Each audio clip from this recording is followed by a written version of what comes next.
Gum disease എന്ന് പറഞ്ഞാൽ നമ്മുടെ മോണയുടെ പഴുപ്പും നമ്മുടെ പല്ല് ശരിക്ക് ഒരു എല്ലിന്റെ അകത്താണ് ഇരിക്കുന്നത്. എല്ലാ പല്ലുകളും മേലത്തെയും താഴത്തെയും പല്ലുകള്. മേലത്തത് മാക്സില എന്ന് പറഞ്ഞ ബോണിന്റെ അകത്തും താഴത്ത് മാൻഡിബിൾ പറഞ്ഞ ബോൺ. ഇത് പക്ഷേ ഈ പല്ലുകള് സപ്പോർട്ട് ചെയ്യുന്നത് ഈ എല്ലിന്റെ അകത്ത് ഇരിക്കുന്നത് ഒരു പെരിഡോണ്ടൽ ലിഗ്മെന്റ് എന്ന് പറഞ്ഞ സ്പേസിലാണ്. അപ്പൊ നമ്മുടെ ഈ മോണയിൽ വരുന്ന രോഗങ്ങൾ ആ പെരിഡോൺഷ്യത്തിലോട്ട് പകരുന്നതും മോണയിലെ പഴുപ്പും എന്നിട്ട് ഈ പല്ലിന് തേയ്മാനം വരുന്നതും ആണ് നമ്മൾ അധികവും ഗം ഡിസീസ് അല്ലെങ്കിൽ മോണരോഗം എന്ന ഗണത്തിൽ പറയണത്.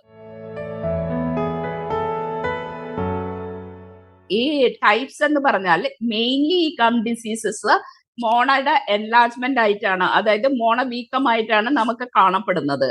അപ്പൊ അത് പലതരത്തിൽ മോണ വീക്കം വരാം. അതായത് mainly initially non specific organisms കൊണ്ട് അതായത് പ്ലാക്ക്, ഒരു ട്രാൻസ്ലൂസൻ പാട പോലെ പല്ലിൽ വന്നിട്ട് അതിന്റെ മേലെ അത് കാൽക്കുലസ് ആയി വരുന്ന ഇൻഫെക്ഷൻ.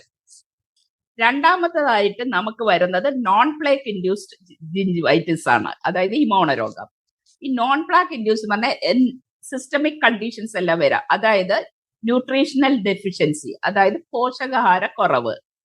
ഹോർമോണൽ, അതായത് പ്യൂബർട്ടൽ ജിഞ്ചിവൈറ്റിസ് എന്ന് പറയും.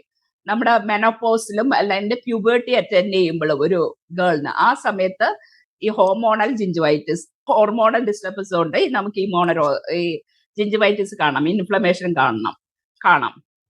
പിന്നെ നമുക്ക് ഈ വേറെയും ചില ഡ്രഗ്സ്, എപ്പിലെപ്സിക്കും ഈ കാർഡിയാക് ഡിസീസിനൊക്കെ കൊടുക്കുന്ന ഡ്രഗ്സ് കൊണ്ട് അത് മോണരോഗം, ഈ ജിഞ്ചിവൈറ്റിസ് ആയിട്ട് വരാം. അങ്ങനെ കുറെ സിസ്റ്റമിക് ഡിസ്റ്റർബൻസിൽ നമ്മളെ ഡയബറ്റിക് പേഷ്യൻസിലും ഈ ഗം ഡിസീസ് ഈ പെരിഡോണൽ ലിഗ്മെന്റിനെ ഇൻവോൾവ് ചെയ്ത് കൊളാജൻ ഇതുകൊണ്ട് അതും കൂടുതലാണ്. അങ്ങനെ നമുക്ക് പല ടൈപ്പ്, രണ്ടായിട്ടാണ് മെയിൻലി ഡിവൈഡ് ചെയ്ത്, പ്ലാക്ക് ഇൻഡ്യൂസ്ഡും നോൺ പ്ലാക്ക് ഇൻഡ്യൂസ്ഡും. ഗം ഡിസീസസ് ഞാൻ പറഞ്ഞ സിസ്റ്റമിക് നമുക്ക് അങ്ങനെ പറയാൻ പറ്റില്ല. സിസ്റ്റമിക് ഗം ഡിസീസസ് നമുക്ക് ഈ ഹോർമോണൽ, ന്യൂട്രീഷണൽ, ഹെറിഡിറ്ററി ആയിട്ടും അലർജിക് ആയിട്ടും. പക്ഷെ non specific gingivitis poor oral hygiene കൊണ്ടാണ് വരണത്. പുവർ ഓറൽ ബ്രഷിംഗ് ഹാബിറ്റ്സ് ഒക്കെ കൂടി, അതായത് ഈ പ്ലാക്ക്, ഒരു ബയോഫിലിം പോലെ പ്ലാക്ക് പല്ലിൽ വന്ന് നിന്നിട്ട് അത് കാൽക്കുലസ് ആയി എന്നിട്ടാണ് ഈ വരണത്.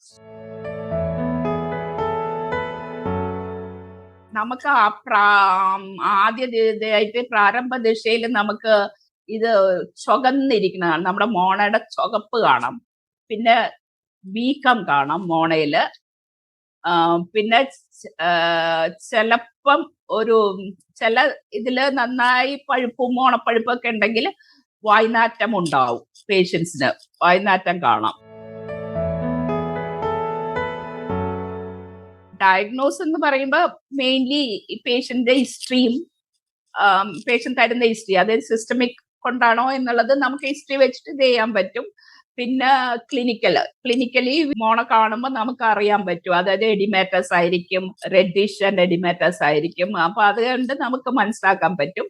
പിന്നെ നമുക്ക് ഇതിനെ ഫുള്ളി ഇത് ചെയ്യണം എന്നുണ്ടെങ്കിൽ ഗോ ഫോർ ബയോപ്സി എടുത്ത് നമുക്ക് മൈക്രോസ്കോപ്പ് കൂടെ നോക്കിയിട്ട് എന്താണെന്ന് കൃത്യമായിട്ട് പറയാൻ പറ്റും.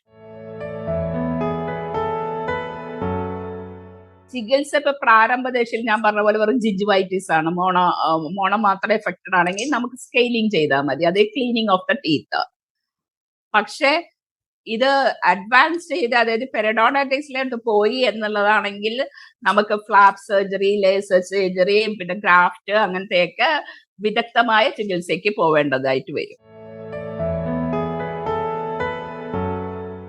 പല സ്റ്റഡീസും നമ്മൾ മോണരോഗവുമായിട്ട് ബന്ധപ്പെടുത്തി പല സ്റ്റഡീസും വന്നിട്ടുണ്ട്. അതായത് ഹൃദ്രോഗം, diabetes, all cancer, vitamin deficiency ഒക്കെ മോണരോഗം. അപ്പൊ നമ്മൾ ചികിത്സിക്കാണ്ട് വിട്ടു കഴിഞ്ഞാൽ മെയിൻലി ഞാൻ പറഞ്ഞു ഈ സപ്പോർട്ട് ചെയ്യുന്നത് പെരിഡോണൽ ലിഗമെന്റ് എന്നുള്ള ഒരു ഇതാണ്.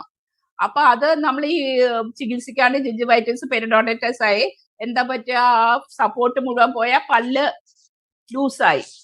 അപ്പൊ ഫുള്ളി പല്ലിന്റെ സപ്പോർട്ട് പോയാൽ പല്ല് തനിയെ വീണു പോകും. അപ്പൊ എല്ലാ പല്ലും പോവല്ലേ ഉള്ളൂ. നമ്മൾ ആ കറക്റ്റ് ടൈമിന് ട്രീറ്റ്മെന്റ് എടുത്താൽ നമുക്ക് നമ്മുടെ പല്ലുകൾ സേവ് ചെയ്യാൻ പറ്റും. അതായത് ശരിക്കും ഈ മോണരോഗം ഒരു പരിധി വരെ നമുക്ക് പരിധിയല്ല, മിക്കവാറും നമുക്ക് പ്രോപ്പർ ഓറൽ ഹൈജീൻ മെയിൻറ്റെയിൻ ചെയ്താൽ നമുക്ക് പറ്റുന്നതായിരിക്കും. അതായത് കറക്റ്റ് ബ്രഷിംഗ് ഹാബിറ്റ്സ്, അതായത് മേലത്തെ പല്ല് മേലേന്ന് താഴോട്ട്, താഴത്തെ പല്ല് താഴേന്ന് മേലോട്ട്, പോസ്റ്റീരിയർ ഏരിയയിൽ ശരിക്കും ബ്രഷ് പിടിച്ച് മേൽ താഴോട്ട്, അകത്തും ഇതുപോലെ ബ്രഷ് ചെയ്യുക, ചവയ്ക്കുന്ന ഭാഗത്തും ബ്രഷ് ചെയ്യുക. പിന്നെ എപ്പോഴും ചോക്ലേറ്റും മറ്റേ മധുര ഇങ്ങനെ പല്ലിൽ ഒട്ടിപ്പിടിക്കുന്ന എന്ത് കഴിച്ചാൽ അപ്പൊ തന്നെ ശരിക്ക് വാഷ് ചെയ്ത് കളയാം, അതെല്ലാം കളയാം. ഇത് അതായത് ഫുഡ് അഡ്ഹെയർ ചെയ്ത് ഇരിക്കാൻ സമ്മതിക്കരുത് പല്ലുകളിൽ. അങ്ങനെയൊക്കെ നമ്മൾ നോക്കുകയാണെങ്കിൽ ഇത് ശരിക്കും നമുക്ക് ഒരു പരിധി വരെ ഇതിനെ ചെയ്യാൻ പറ്റും.